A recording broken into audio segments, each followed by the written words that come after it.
Hello, hello, hello, beautiful Empresses. Welcome back to Embody Your Empress. My name's Sarah King. I'm the host of your favorite podcast show. Once again, we have another amazing, inspirational, heartwarming guest on today. Every time I see or hear or even read a post on social media from this beautiful woman, my energy is instantly calmed. I'm grounded and I feel like a warm hug is just surrounding me. I'd love to welcome Jo Denning to Embody Your Empress. Hi, thanks for having me. So excited Yes, to be here. welcome, Jo. Now, you've had a really interesting turn of events. You have been married 27 years. You Yeah. have a beautiful family with 2 adult children. But 7 years ago, things took a turn. We would love to Just hear got about this. goosebumps. That's what I love to hear. Why we listen to this show. Yeah, Tell us 7 all about years. it. Oh my goodness, did things take a turn? So yeah, correct. I've been married 27 years. I've got a beautiful boy who's 30 and a daughter who's 25, lots of fur babies. And yeah, I actually grew up with my husband in the UK. So we're actually going back way further than 7 years. I grew up with him in the UK. I've known him since he was a very young child. And then I emigrated to Australia and we met up with each other after 15 years and ended up married within a year. So the universe works in mysterious ways. Hey. And I don't think you knew that story because I can see you going, oh my God. I did not know anything that you So did. yeah, Amazing. we've been together a long time. We've known each other a very, very long time. And about 15 years ago, maybe even longer, maybe about 20 years ago, he was medically discharged from the forces. So he was in the Navy and in the Air Force. And he was medically discharged. And like all men, they feel emasculated when they're not providing for their family. And his mental health took a rapid decline. So, as well as the physical aspect of why he was discharged with a physical injury, we then had to deal with the mental aspect of everything. So, we went through lots of processes. I was very much into mainstream medicine back then and, believing doctors and believing hospitals and following the processes that, they were in. And there was lots of mismanagement and lots of electroconvulsive therapy and transmagnetic stimulation and lots of psychiatrists. And then 7 years ago, he fractured. And what I mean by fractured is he developed multiple personalities, which is now called dissociative identity disorder. So that was a massive surprise because the first alter that came in was female.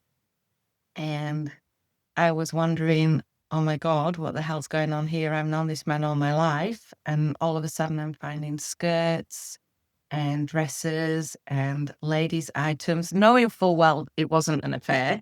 So that didn't even cross my mind. But, I went to the old adage of, does he want to transition? Is he cross-dressing? Like, what on earth is going on? And of course, he didn't understand what was going on either. So he didn't understand why he felt compelled to dress this way or act this way. And it took a lot of, what shall I say, a lot of soul searching from both of us to figure out what was going on. And even psychiatrists and psychologists were saying like schizophrenia, it's bipolar, no one understands DID very much. So that's where my journey kind of took a left turn from where we were going. Yeah, that's the short version. Wow. And I'm sure you've now got lots of questions. Yeah, absolutely. If we can just go back to that moment where you started to find skirts and dresses lying around and you knew intrinsically it wasn't an affair, my mind, I would be like, where did these come from? So did he just wake up one day and then, I don't know what the technical term is, but the new persona had embodied and just So gone out shopping? he was hiding that altar from me. So Oh, he was switching because with people with DID, that there's various ways that people switch their alters. A lot of people try and hide it. So they'll actually switch while they're having a conversation with you, and they'll try and hide that and keep the conversation going.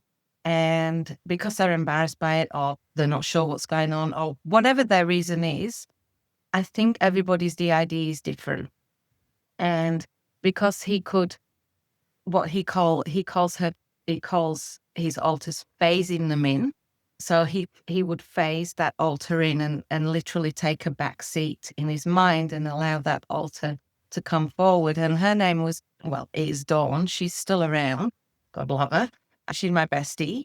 But at the time she wasn't. Believe me, we did not get along. So she was hidden because he didn't know what was going on with himself. He didn't understand why he was compelled to feel feminine and dress feminine and look feminine. It wasn't a sexual thing that he was getting out of it, like, maybe a cross-dresser would. He didn't want to transition into being a woman. So it was all very, very, very confusing for him. So it was hidden for a long time.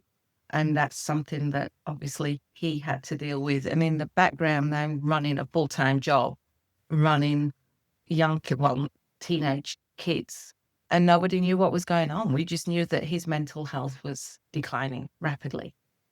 So I could only imagine the stress it was on all of you. It was horrendous. It Wow. wasn't, it was. I mean, my job was bad enough. I was a childcare centre director. I moved into a position that a little bit of a narcissistic boss, shall we say. So I was dealing with that. I was dealing with perimenopause, which I had no idea what the hell perimenopause was. At the time, there's not enough information out there around perimenopause. There's probably more now because we're looking, we're going back a few years. Yeah, and it was, I had 75 children a day to look after, 22 staff members, 125 families, and then a husband at home that was just declining rapidly with mental health. And it was a bloody nightmare, Sarah. It was hard. Yeah. It was hard. Yeah. And then not glossing over it. It was it was very confronting. Having to, once I found out what was going on, I mean, I had no idea what DID was. Neither did Mick. He had no idea what DID was. So obviously uncovering all that was a journey in itself. And then we found out that he'd got 12 alters. So, Wow. There were 12. So originally Dawn came out and she didn't like what my husband was doing to the body. He was an alcoholic. So because he was hearing all these voices in his head, which were the alters, the only way that he could drown them out was with booze. Yeah, and she wanted to be out. She's a very matriarchal woman, and she wanted to be out and fix things. And every time she tried to come out, he'd have another beer. She actually benched him for 2 years. And what I mean by benched is she basically said, you're not allowed out or into the body, into the light, as they call it, for 2 years. So I lost my husband. And Dawn stayed. And I was very much, what the hell is going on in my marriage and in my relationship? And then after a couple of, I can't remember, look, it becomes very blurred. Trauma becomes very blurry after a while. But after a couple of months, she actually realized that she couldn't do it all herself, a female in a male body. And of course, moon phases and things like that, the body acts differently, the masculine and the feminine. So when she was feminine, she was feminine. And then when the masculine period would come in, she couldn't handle the feeling of feeling masculine. And she was like, what have I done? I've got rid of this person that was in this body mentally. And a youthful voice came through and said, I will help you. And that's when Sid appeared. And Sid was 15.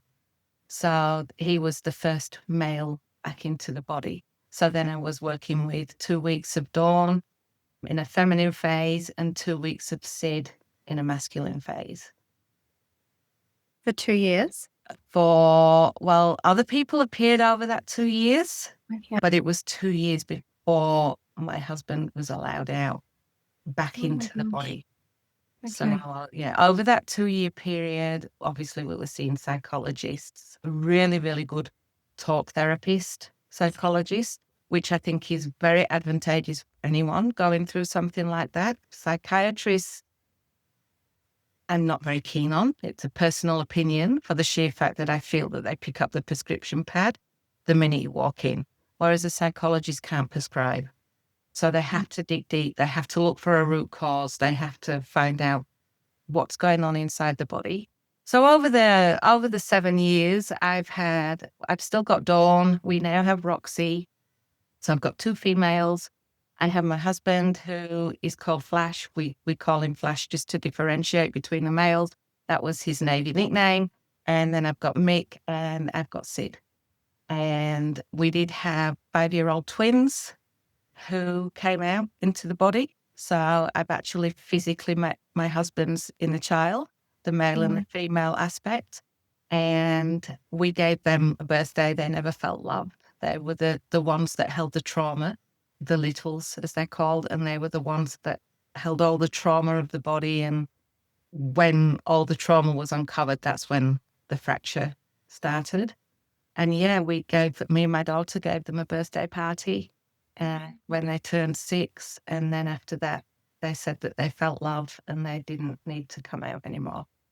So, Oh my gosh. yeah, That it is was very, beautiful. it was very sweet.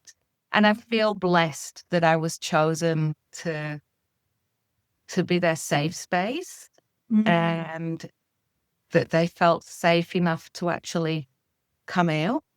And because they came out a couple of times without anyone knowing, just me and him. And I've got a funny story to tell you there, so I'll go back to that. But they came out a few times, and just to be able to let them know that some adults can be safe was really important. It's part of the healing. And yes, it could be given medication to get rid of all these people. That's the first thing doctors go to. Oh, you've got multiples. We need to get rid of them. We don't want that. That's not our journey. We've realized that that's not our journey. You can't heal when you suppress things. You cannot heal can't. if you're pushing it down. You can't. And that's how these situations get to eruption. And it causes physical ailments in the body if you're not dealing with it. It manifests.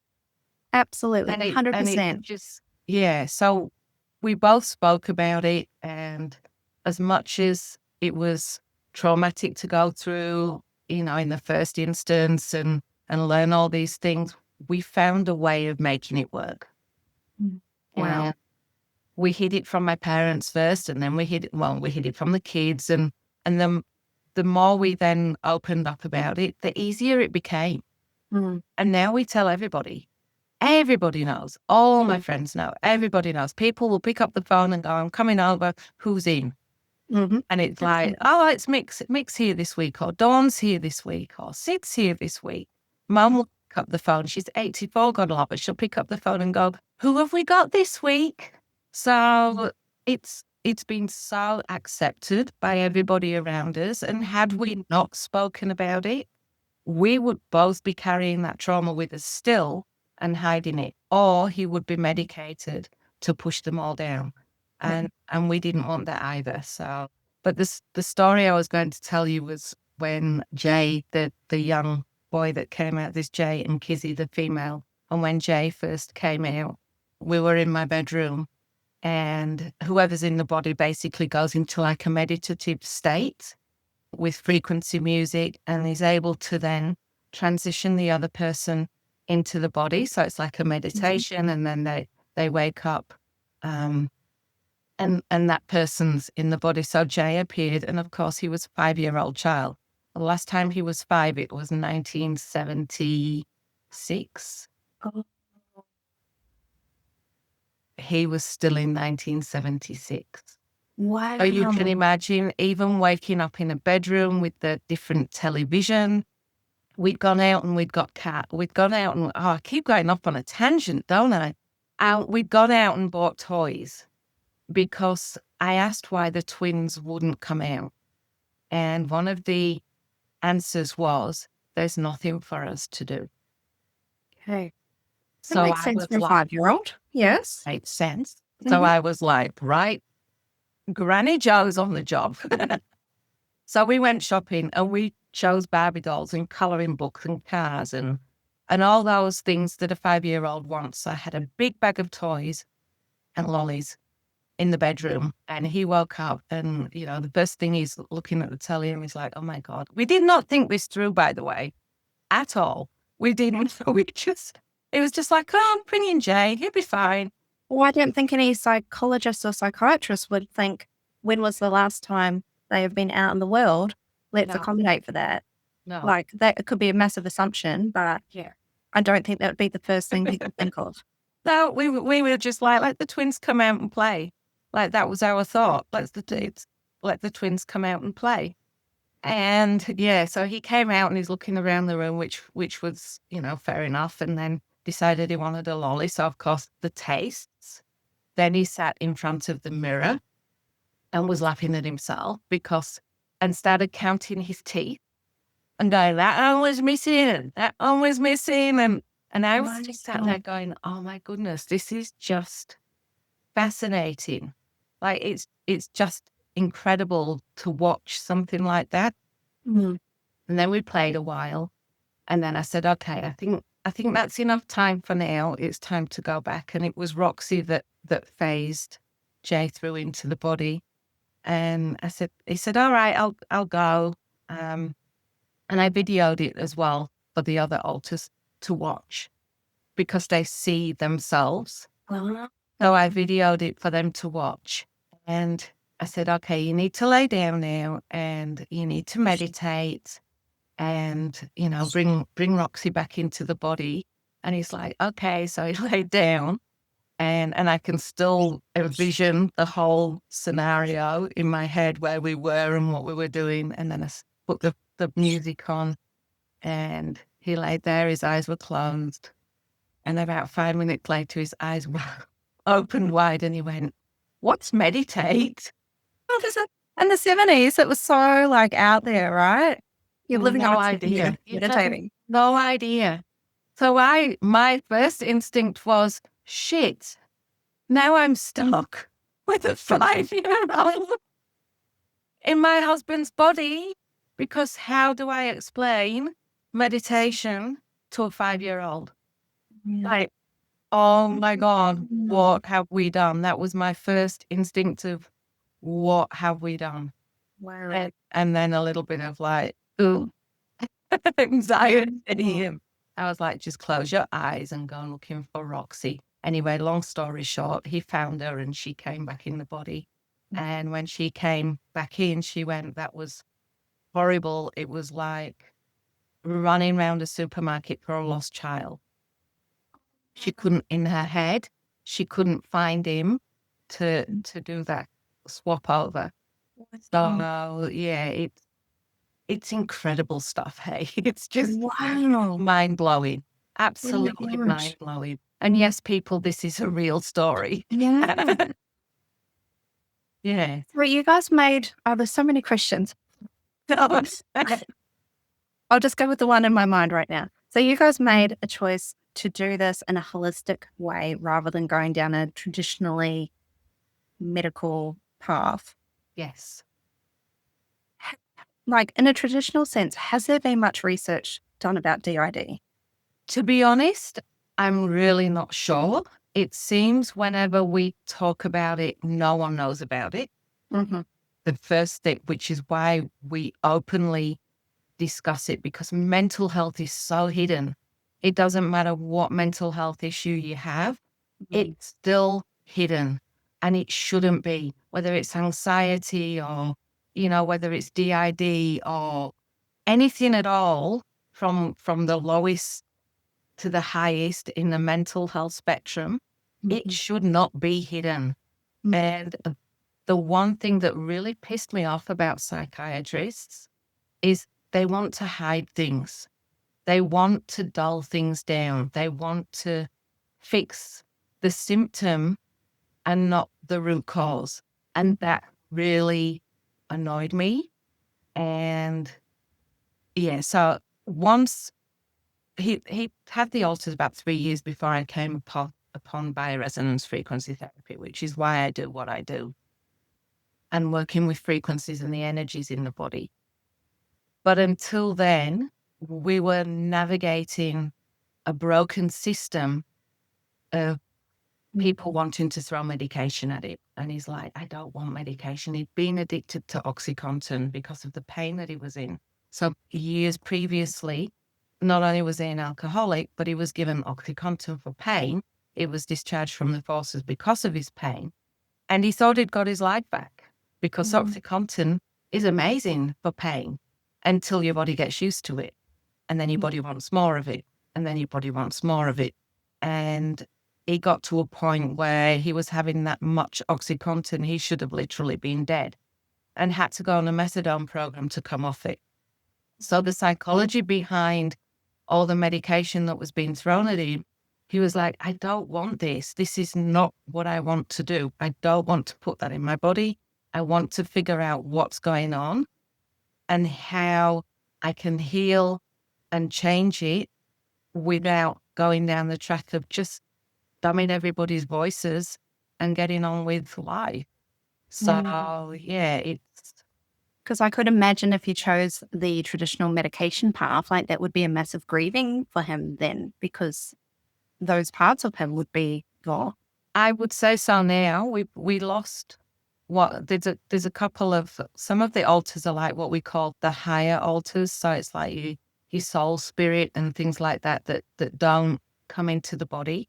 He did have 6 altars. So we had another altar who was a female and she integrated back into the body. And we all felt the loss from that because she'd been out and she'd played. She had a very broad Yorkshire accent because we both grew up in Yorkshire, as you can probably tell. But she had a very broad Yorkshire accent because she lived in Yorkshire. She wasn't an Aussie kid. She disappeared 1 month and then didn't come back out. And they said, oh, she doesn't want to come out anymore. She feels healed and she feels fine. But for me, that was a huge grieving process because I see them all as individuals. I don't see them as my husband anymore. After 7 years, you learn their mannerisms and how they act and how they dress. Yes, we have 5 different wardrobes. Yes, there's 5 different sets of shoes. There's 5 different that we watch 5 different Netflix shows. Some of them like certain foods, some of them don't. It boils down to basically 5 individual people living in one body. So this isn't just someone coming in and putting a skirt on. This is the whole body changes. Mannerisms change. The way they walk changes. The way they talk changes. You know, my husband's got a foul mouth on him and Dawn would not swear. So they're so vastly different from each other that I can't not see them as individuals. I love how accepting and how open you have been on this journey. It was hard. It was hard. When Dawn first appeared, I would make a wall behind me. Wow. Because I could not cope with seeing my husband dressed that way, acting that way, looking that way, not being him, and feeling judged by other people.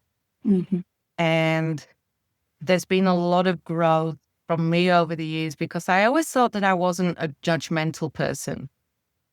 We are. We all are. What we've got to do is stop that judgment in its tracks. So the moment you start thinking, oh, that person looks this way, you've got to stop that. And you've got to acknowledge that you're thinking that way and change your thought pattern. It's human nature to do it. We all do it. We all want to put someone in a box, right? We all do.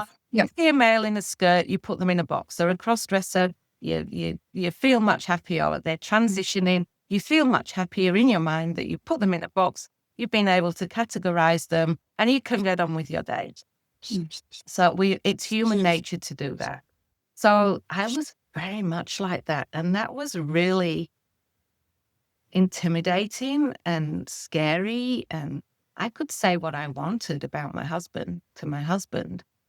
But if you did, that's a completely different story. So I always felt like I was on the back foot when we went out.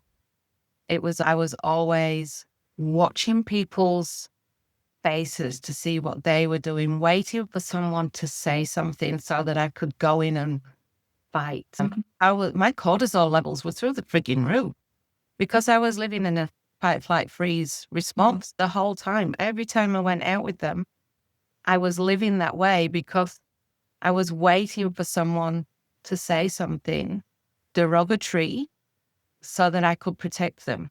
Yet I wasn't really protecting them because I was the one being horrible. So, there was a lot of growth that came out of that. And I feel horrible for that. I feel bad that I went through that phase. And we've spoken about it. We've talked through that and acknowledged that that's what happened. And Dawn understands why I acted that way and, where that came from. But that's a horrible thing to do. That's a horrible way to act with the person that you love the most in the world. Mm-hmm. But we all do things that we regret, right? And we have to learn and grow from that. We have to have that self-compassion as well. Like when we are faced with traumatic events, which for you, I could imagine this was as well. Like your husband was going through this. You were also going through something really massive and not really having a support team or a big community to turn to or ways that were really obvious to cope with.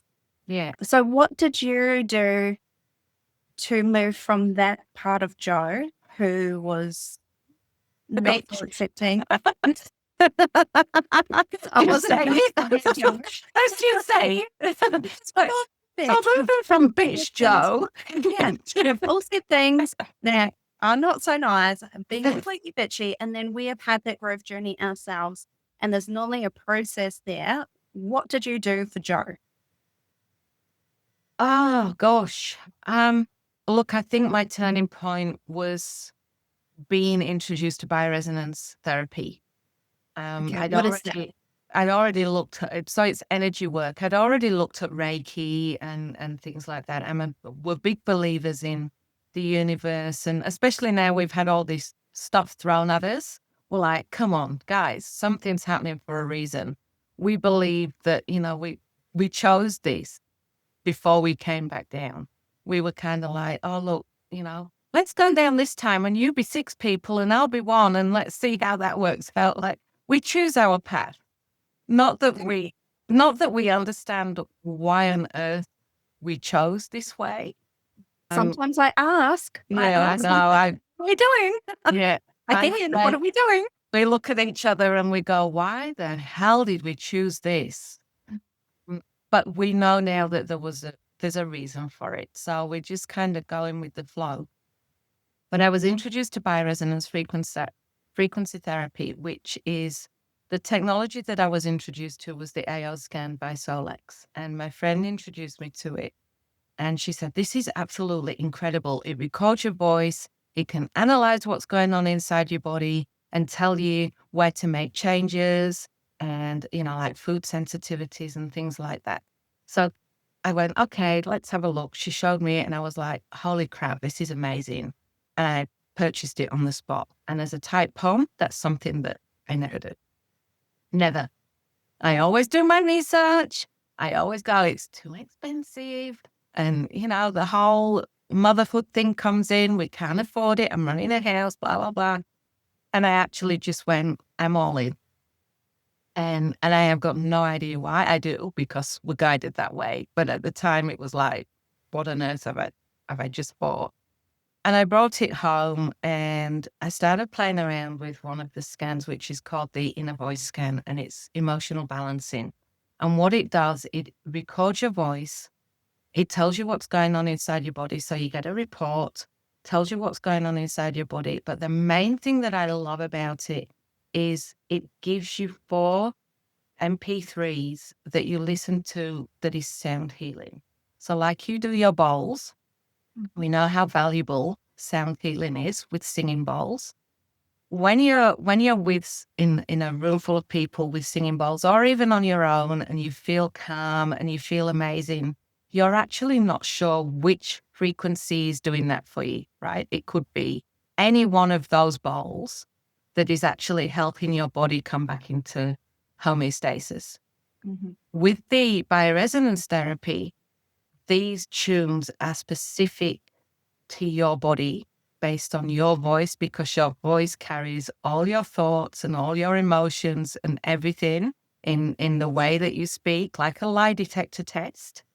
So you imagine a lie detector test, if you lie, it knows. Mm-hmm. It works very much on that premise. And those frequencies that are delivered underneath those tunes are what your body is crying out for. So you start to feel subtle changes, just like you do with the sound healing. You start to feel those subtle changes. So the more you do it, the more your body comes back into balance. And at the time that I bought it, I was living on Valium. There was no way that I could live my life, run a childcare center, deal with 2 teenage children. We know what 15-year-old girls are like, right? Let's not go there. But dealing with teenage children and dealing with DID, I would drive to work. I would cry in the car. Everything was very overwhelming. It was just too much. Like it was a lot. And so the way I got through it was alprazolam or Valium. And I would take that on the morning. I would cry on the way to work. I would get out of the car at work, pull my big girl knickers on and get in the room, do my job, do what I needed to do, and head back home. So I started using this bioresonance thing, and I was literally blown away by it. And I used it for about 3 months, and I was much calmer. I was still on the medication, but I was much calmer. And after 6 months, I realized that I'd not had any medication for months. And that's when I thought, I have to share this with people. So, so I pivoted and started sharing that and built my business from there.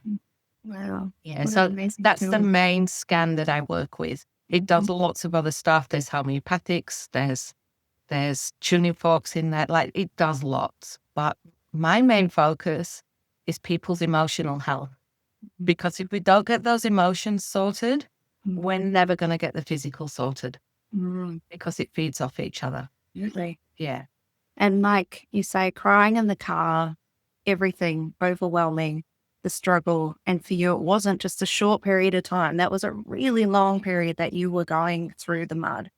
Yeah. A lot of people out there would really resonate with that feeling. Like, hands up, I have been a person that has been bawling my eyes out on the way to work, Absolutely. thinking there is going to be no end to it. But you think you're the only one that does that.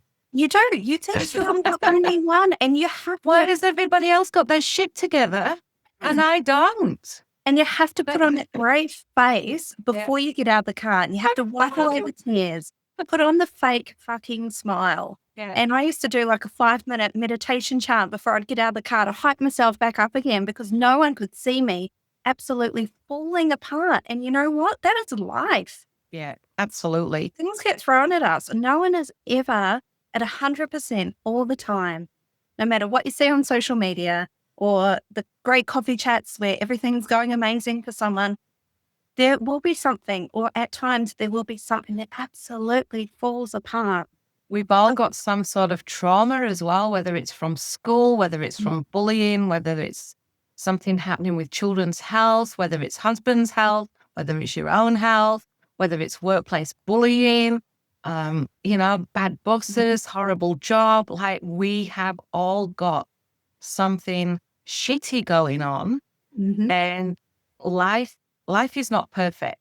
We know that. What we need to understand is there are ways to help us get through it.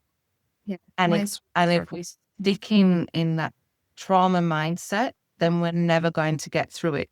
What I want people to do is acknowledge that there's a mental health issue. Acknowledge that you need help. Acknowledge that crying in the car is actually okay, as long as you've not been doing it for 3 years and not asked for help. If you've been doing it for 3 years and not asked for help, that's not okay. It's time to get help. So, it's mental health and emotional well-being really needs to be lifted in the community. Absolutely. I know a lot of people are still feeling too scared to say, hey, I have this problem, I have this issue, for fear of judgment. If we all just start talking about it more and more accepting and drop the judgment, there are going to be people getting help in the way that they need it and getting support and having the conversations that they need to, because they're not too scared to open their mouth and do that. So for you, Joe, back then when you were in the middle of the struggle, what is one thing you wish someone could have said to you? What would have shifted you at that moment? That you don't have to do it alone, and that being brave isn't coping. Being brave is, I won't say silly, because it's not silly. It's part of a trauma response for people to go, I'm okay. And we need to tell ourselves that as well at times, that we are okay, because, our body is always listening. But I think as a woman, you've also got to protect your peace. And I think if we're such givers, not that men aren't, but we're working on a woman line here. So women are normally the ones that are giving. They're the mothers that are, they're keeping the house going. They're doing the groceries. They're keeping the house clean. We're doing everything. And it's a lot. And to acknowledge that it's a lot is okay.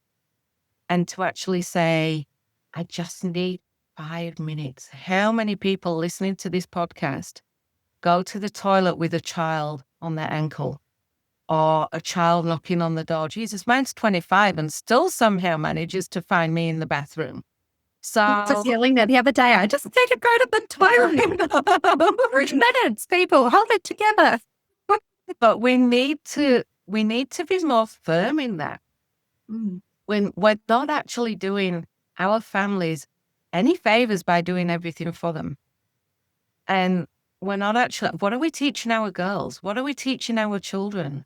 That's that. So instead of looking at it as, I feel guilty because I'm not constantly there 24/7 for my child, try and change the narrative around that and look at, well, what favors am I doing my child by doing everything for them?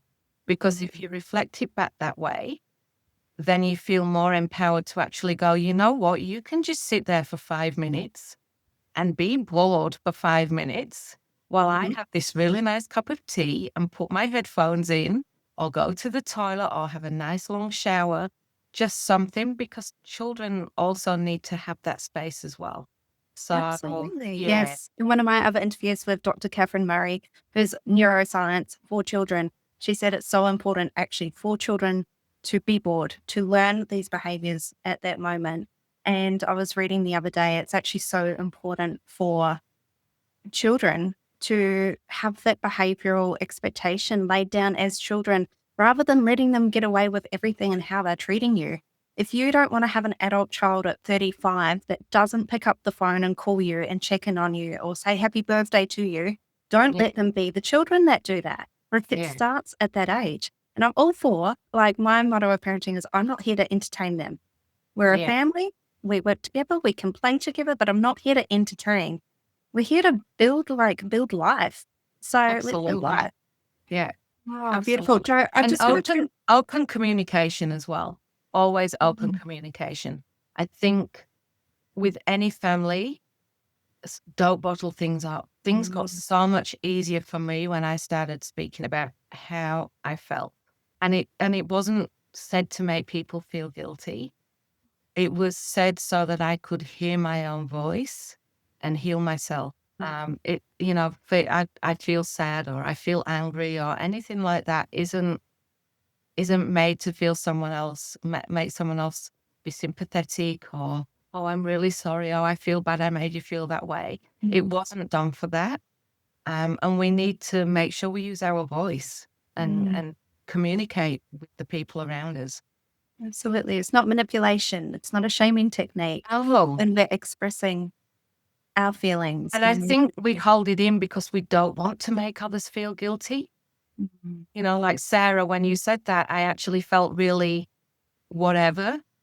And then you feel guilty for saying it, right? So we don't say anything because we don't want to make you feel bad. Does that make sense? Yeah, it does. So If you so we bottle it. yeah, We bottle it.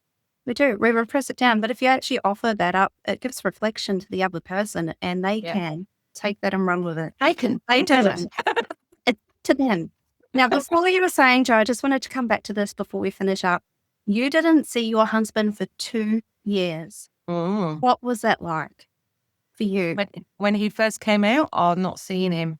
Like when Dawn said, no, you're not coming into the light for 2 years, and you actually didn't get to see the man that you fell in love with, that you built a life with, that he had to be back in the shadows. How was that? I think I've repressed it.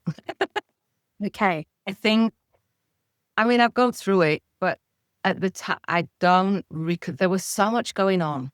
There was so much going on that it was really hard to process what was actually happening because the physical body was still there. So to get your mind around the fact that it's the physical body and it's your husband's physical body, but it's not his mind and soul, if you want to say, that's in the body, was a lot to get the head around. And I felt so angry at Dawn for getting rid of it. And that took a lot of getting used to. I was very bitter at her, like, how dare you get rid of him? But I also understood why, because he wasn't coping. And had he still stayed around, he would have drunk. I don't know what would have happened, honestly, because he would have continued drinking and suppressing everything that was going on. And that was not the right thing to do. So when he came back out after 2 years, he was extremely humble. Extremely humble. She had a ceremony to get rid of him. She actually drove down to the Gold Coast on Anzac Day morning and took some of his dog tags and threw them into the ocean on Anzac Day.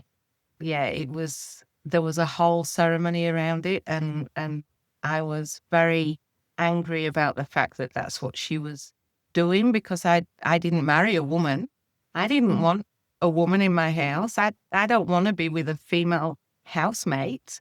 That's not what my life path was. Yes, I was very, very angry in the beginning, and it took a lot of going deep to get over that. Hence the Valium and the Alprazolam and everything else, because I didn't have the tools.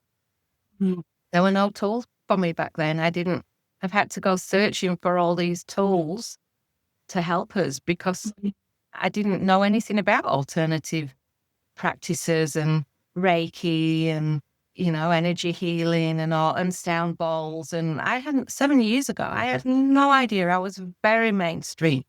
So I had to go digging and searching for all that. The most thing I'd done 7 years ago was pick up a crystal. But no, this is pretty. So that's the journey that I actually took myself, is, going on the journey of, there has to be something better. This isn't working. There has to be something better. And going on that journey and uncovering, sound healing and tuning forks and red light therapies and bioresonance and Reiki and, all that wonderful healing modalities that we have, that unfortunately allopathic medicine won't work alongside, even though they should. Could you imagine if they actually...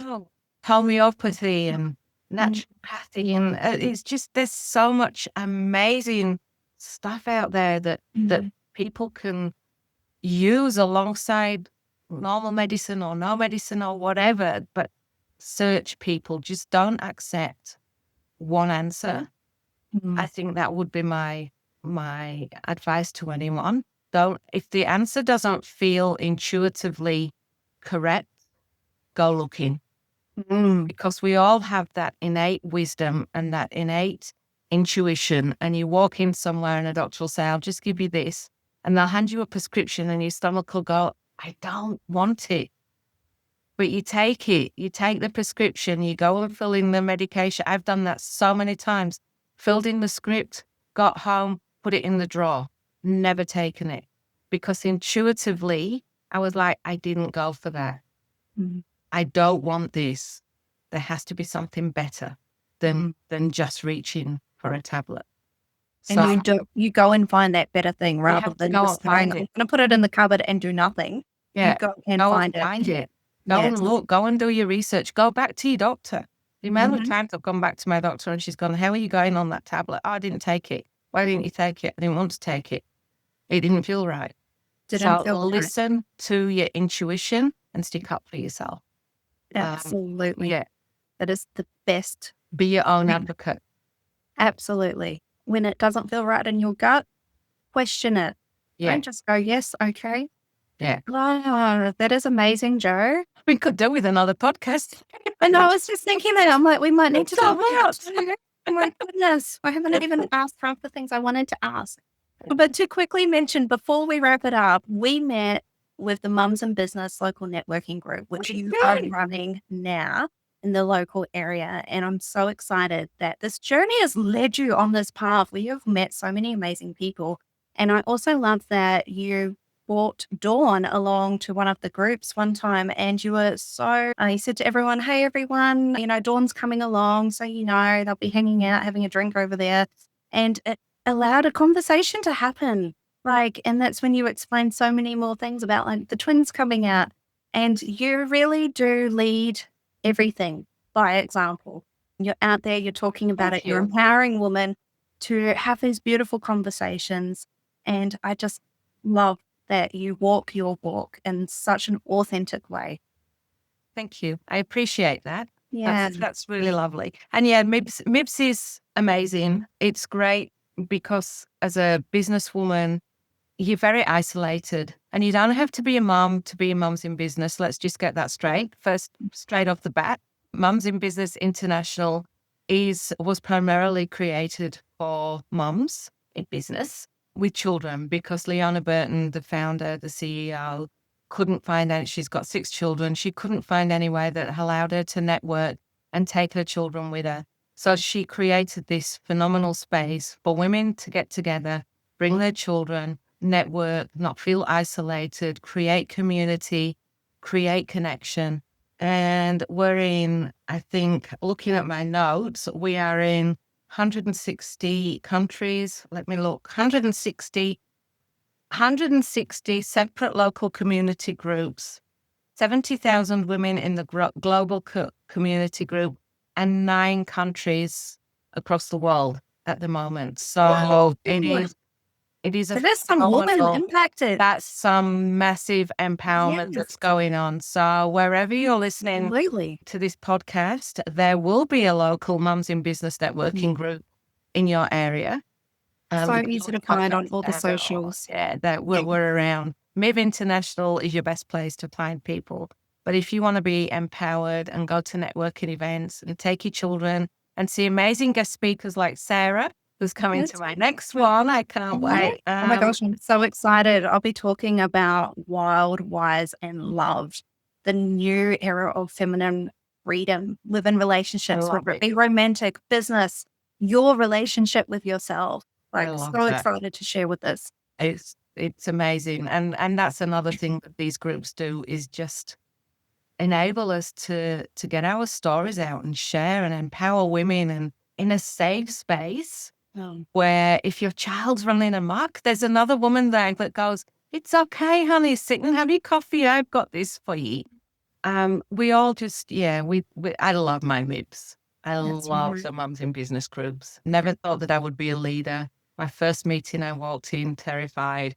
And 3 years later, here I am leading a phenomenal group. So it's amazing. Oh my gosh, the inspiration, you can do this, you can grow, you can be courageous.